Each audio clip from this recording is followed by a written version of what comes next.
नमस्कार दोस्तों, हाजिर हूं एक बार फिर आपके सामने एक ताज़ा तरीन वीडियो लेकर।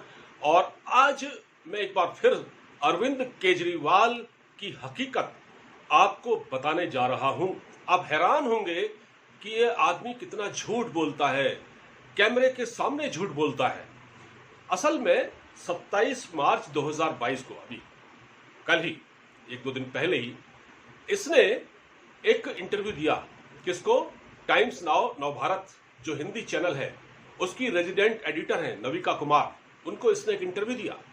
और असल में इंटरव्यू देने का कारण यह था कि जिस तरह से इन जनाब ने कश्मीर फाइल्स फिल्म को झूठा बताया था और एक तरह से कश्मीरी पंडितों का उपहास उड़ाया था, और वो भी दिल्ली विधानसभा के अंदर अट्टहास लगाए थे, ठहाके लगाए थे, हंस रहे थे, जिसको पूरी दुनिया ने देखा। वैसे भी अगर आप सदन में खड़े होकर, चाहे वो विधानसभा हो, चाहे वो हमारी लोकसभा हो, राज्यसभा हो, अगर वहां खड़े होकर कोई ऐसी गलत बयानी करते हैं तो उसका मैसेज दुनिया भर में जाता है। क्योंकि आपको मालूम है कि इस देश के अंदर हम जहां बैठे हुए हैं, राजधानी दिल्ली, वहां एम्बेसीज हैं, वो एक एक नोट हर दिन यहां के बारे में भेजती हैं कि आज यहां क्या हुआ। अमेरिका, इंग्लैंड वगैरह जितने दूतावास हैं।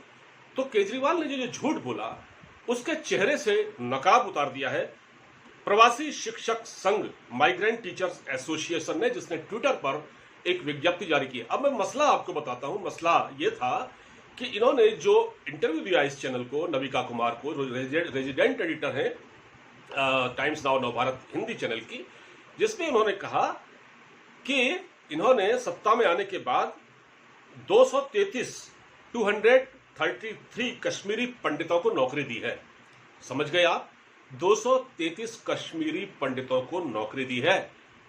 नौकरी तो दी इन्होंने, और इन्होंने वो नौकरी मजबूरी में दी थी और ये देना नहीं चाह रहे थे। इसके पीछे कारण क्या है अब मैं आपको बताता हूं। ये चेहरे से जो नकाब उतारा है कश्मीरी पंडित जो है माइग्रेंट टीचर्स एसोसिएशन ने, दिलीप भान ने एक विज्ञप्ति जारी की है, जिसमें उन्होंने साफ साफ लिखा है कि मैं आपको बता देता हूं, मैं आपको थोड़ा पढ़ के अगर इसको सुना सकूं। यह है कि जून 6,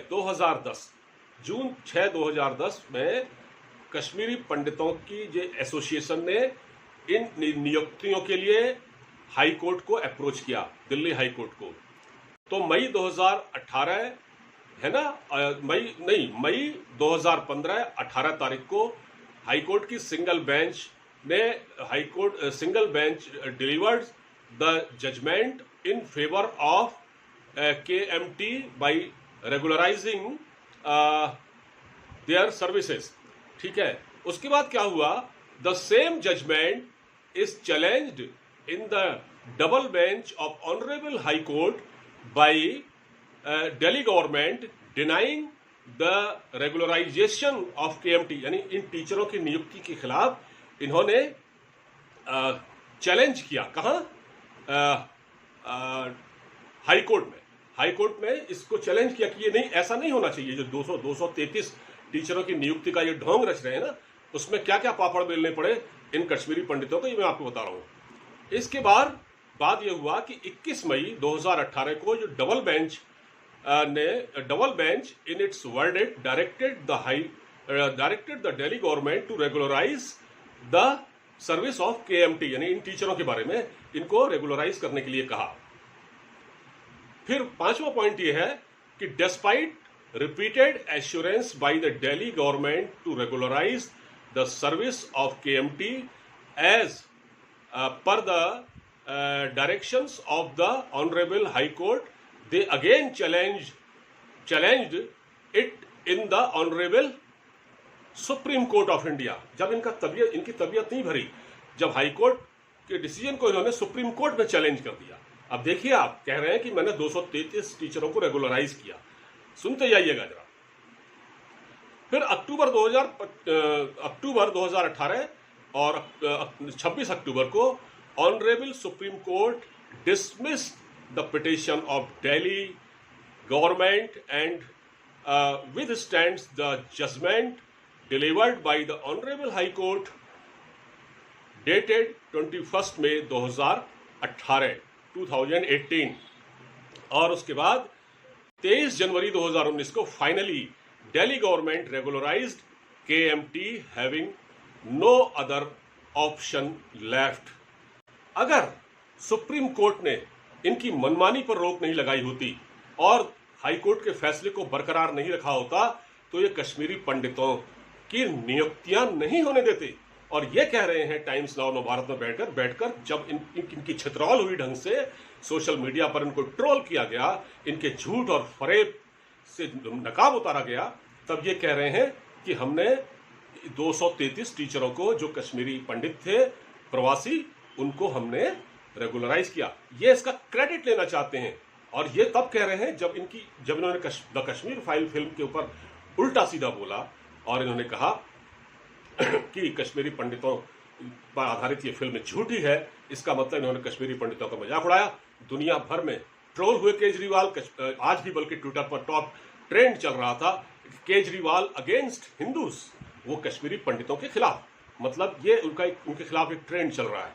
और ये जो प्रवासी कश्मीर टीचर्स एसोसिएशन है, इसने जो विज्ञप्ति अपनी ट्विटर पर रिलीज की है, जो मैंने अभी आपको पढ़ के सुनाई, उसमें यह साफ कहा गया है कि किस तरह से उन्होंने पहले कोर्ट में गए, फिर उसको इन्होंने वहां भी लटकाने की कोशिश की, उसके बाद नई डेट दी गई, फिर उसके बाद सुप्रीम कोर्ट गए और उसके बाद ये सारा फैसला हुआ।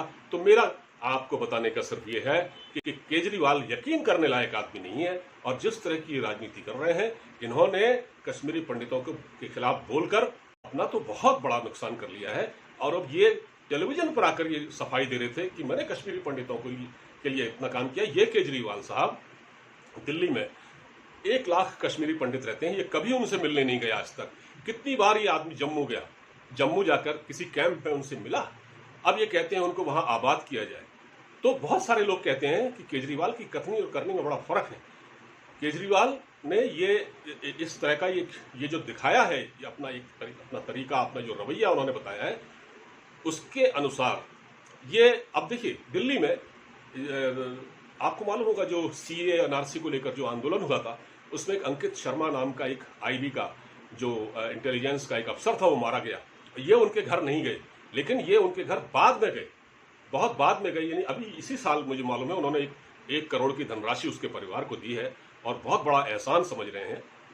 तो ये केजरीवाल है, इन्होंने इन कश्मीरी पंडितों की नियुक्ति पर हमेशा खच्चर फंसाया, रोक लगाई। कितने, देखिए मैं आपको सुना रहा था, ये खुद कश्मीरी पंडितों की जो एसोसिएशन है, उन्होंने ये विज्ञप्ति जारी की है, उसमें ये बात बताई। तो केजरीवाल के चेहरे से असल में नकाब पूरी तरह से उतर चुका है और ये क्रेडिट कतई न ले। अब जब एक सत्ता में बैठा हुआ व्यक्ति गलत बयानी करे और गुमराह करने की कोशिश करे लोगों को, तो फिर इससे क्या मैसेज जाता है? आप कितनी भी सफाई देते फिर, लेकिन असलियत जो है वो जनता के सामने आ ही गई है। फिलहाल इस बातचीत को मैं यहीं खत्म करता हूं। आप हमारे वीडियो को खूब शेयर कीजिएगा, ज्यादा से ज्यादा लोगों तक अरविंद केजरीवाल की सच्चाई पहुंचे, ये कहते क्या हैं और करते क्या हैं, इनकी नीयत क्या है। और हमारे चैनल को प्लीज सब्सक्राइब जरूर करें। नमस्कार।